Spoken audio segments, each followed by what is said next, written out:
Oh, we cried, we laughed, we fretted, we shared emotions, and that's part of sharing the heart, and the heart grows stronger in that way if we share that human spirit. They're great people, the amputees, and their energy and their willpower, that relates to the mind, and the mind to the garden, and the story that I'm telling with Poetic Gardens. It's beautiful. Never realised that out of my book Edward could design and dream something up like this, and it's my life.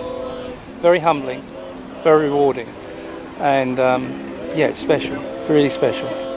I came across Ray through a mutual friend and learnt about his story of endurance and struggle, but perseverance, and how he lives his life from his heart, and that appealed to me and my style of garden design, Poetic Gardens, which is coming from my heart as an artist.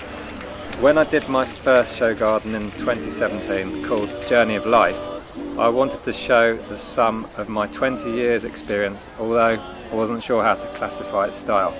It's easier for me to draw and build what I want to say. Normally a garden design style is categorised how it's seen with the eyes, but my design is more about how a garden feels to the heart. So I call this poetic gardening, or poetic gardens, where the heart is the organ which processes the sensory input in the same way the eyes work. It's a deeper connection between nature and the person because it involves all the senses, including the mind. To be in a poetic garden is a profound experience of being absorbed into something bigger, and at the same time it's a private and introspective feeling. So it's like a cycle.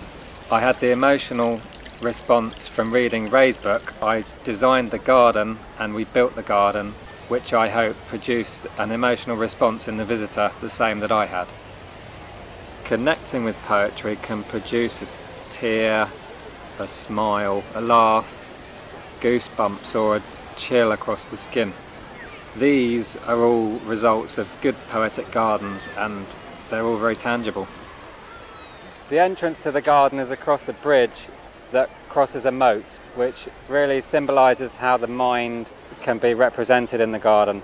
On this side we have turbulent water showing disturbed thoughts, and across on the other side we've got the calmer mind. So the bridge represents how the charity provides support to amputees and gives them a helping hand. The centre of the garden by the sculpture is a community space, a bench with a space for wheelchairs to commune and socialise. Towards the end there's a decision point again to continue out of the garden or to enter into this quiet space through this secluded arch.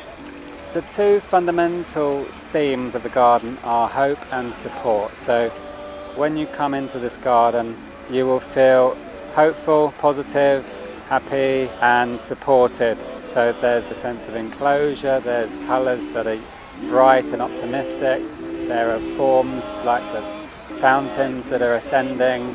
So this bench is a comfortable place out of the way of the hurly-burly of the daily life of even the rest of the garden. It's completely enclosed, private, where your thoughts are drawn inwards and you can rest and enjoy a quiet, private, contemplative space.